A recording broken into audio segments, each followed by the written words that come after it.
Hey, it's Cap's CarCast. Today we're going to talk about way more easier. Let's drive. Get down. Get down. Get down.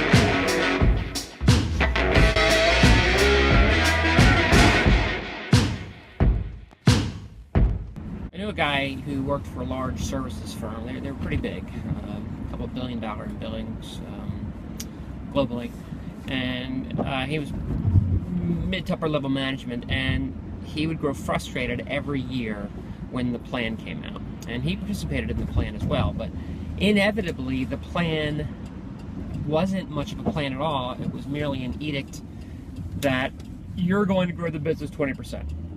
And the number varied, but it was always double digits, and it always was commanded growth. And there was never satisfaction if the goal or the plan wasn't achieved. And he was frustrated as a leader, as a manager, because it is a demoralizing thing to have a number roll down from on high that tells you you must grow and doesn't offer you any insight on how to achieve that growth. So there's two things that we could take away from this. One, is your plan really a plan? And I think it's a hard question for us to ask, but we have to ask ourselves that. We have to take a look at what our annual plan is, and then the first way to evaluate if it is much of a plan is we start to step it back a little bit by period. So let's take a look at it quarterly, let's take a look at it monthly, let's take a look at it weekly and even daily.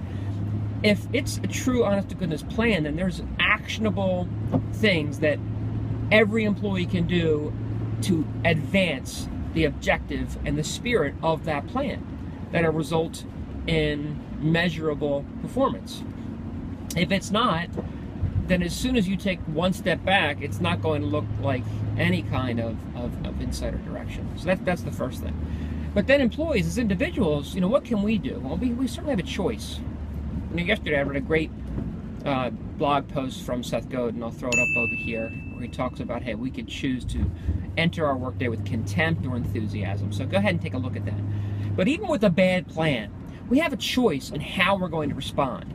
So if that plan is not developed well, if it's not communicated well, we have a choice as individuals, as individual performers, as managers, as leaders within the business. And it is this: do we groan and get demoralized by something that can, I'll admit, be very demoralizing? Grow 20%, but we don't know how, and it's unrealistic growth, but do it anyway.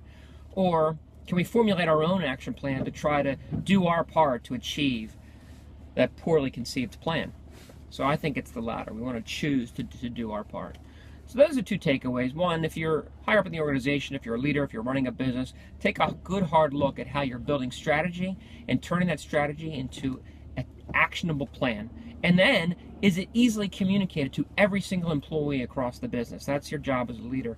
As an individual contributor, your job is to adopt the plan as your own and do what you can to advance it, even if it's a bad plan. Hopefully, you're operating under good plans and good strategies, because it's way more easy, if I could say way more easy, easier, I guess I should say, to be enthused by a good plan.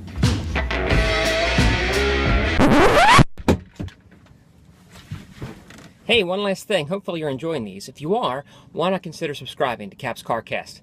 Thanks, and we'll see you next time.